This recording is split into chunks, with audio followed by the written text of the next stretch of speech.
On the list is Chuck Archer.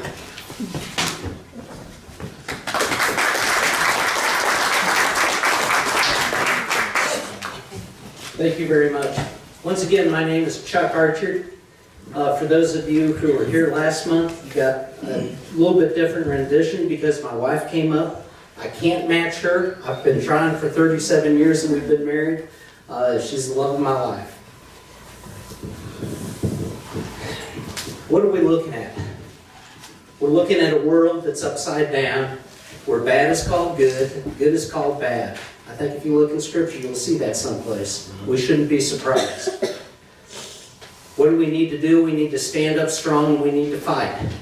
Because we need to fight for what is right.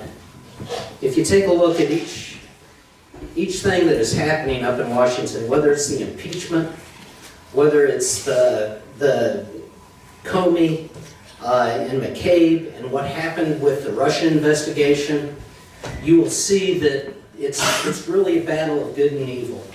And we need to be able to fight and win that battle. And we can do it on one way.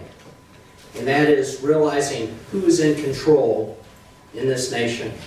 It's not President Trump. He's doing a fabulous job and I love it. But it's the Lord is in control and He has us marching down a path. My wife and I have been walking with Him for 40 years. And we're really trusting Him and to send us up there and fight the battle for Him. Because it is a battle between good and evil. And if we don't recognize that and don't focus on that, we're going to be in real trouble. There's a lot of things that are going on in our nation, one of which is immigration. We take a look and we put together different programs, catch and release. Now tell me if this makes any sense. We have a law that says they come across, we catch them, and they're supposed to go and have some kind of a hearing. But before they have that hearing, we release them into the community, and what happens? We never see them again. That was the Obama administration that did that. And we ended out with, I've heard anywhere from 12 to 16 million people here illegally. Doesn't make any sense. There's the anchor babies. There's all kinds of things that are circumventing really broken immigration laws. Well, the first thing we need to do is build the wall. And everybody says, oh, how are you going to pay for that? Well, if you take a look at the illegal immigrants who are coming across and the social benefits that they're receiving, the health care, the education, the other benefits that they're receiving, just the savings on that will pay for that wall real fast. That isn't an issue. It is a very, very fraction of a percentage of what our federal budget is. And we need to go ahead and invest in that because in the long term, it's going to save us a lot.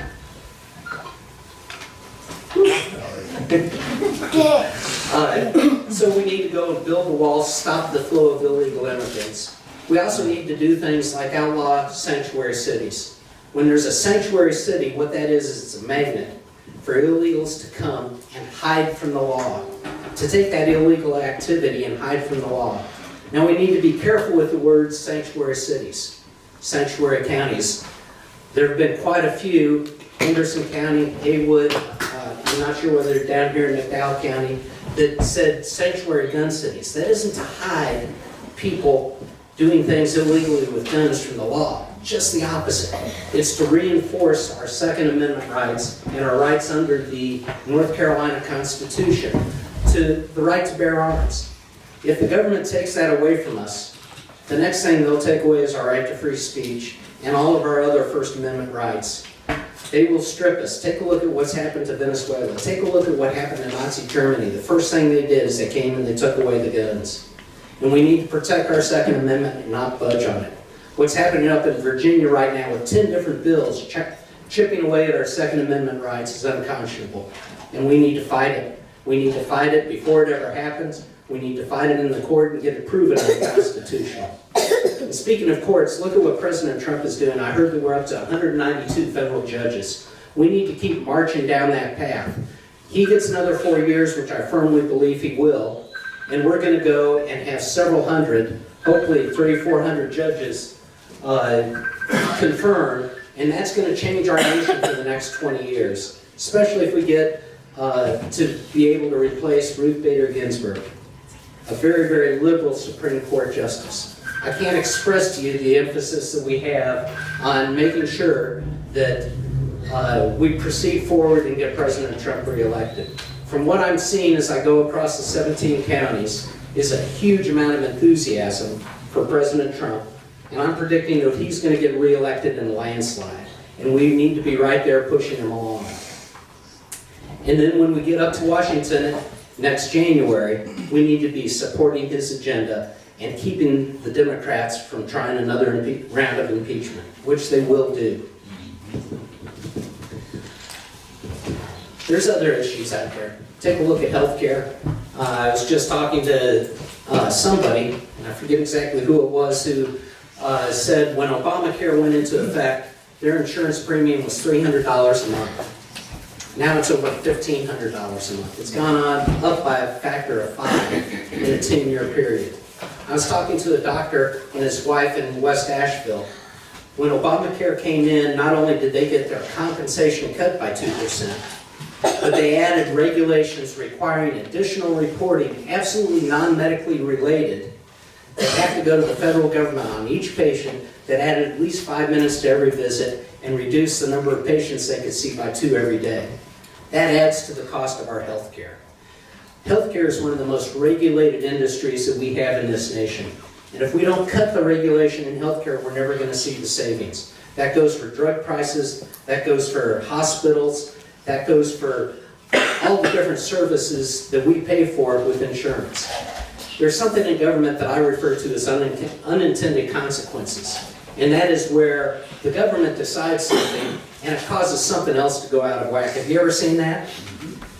I see some heads shaking. It happens all the time. This happens in healthcare where they cut reimbursement in one area and that cost has to be paid for by somebody else. It's you and me, and it's our private insurance. Right now there's proposals on the Democratic side to go and provide Medicare for all. That's impossible. It would bankrupt the country. There's a lot of problems here, and what we need is people to go up to Washington and do the job. What I bring to you is 35 years of business experience. My background, I'm a CPA. I know numbers. I'm one of those weird people where the wires connect a little bit differently. It makes sense to me. We've got to attack a $1 trillion federal deficit, and we have to attack the $24 trillion federal debt.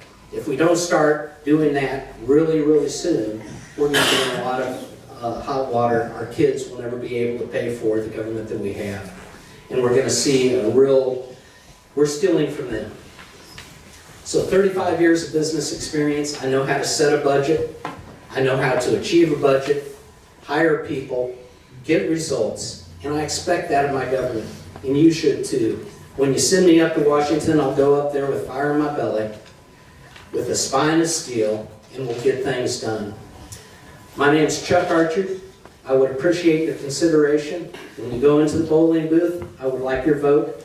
If you like what you've heard tonight, I would ask that you tell your neighbors and your friends. If you like what you hear tonight, keep it to yourself. Thank you very much.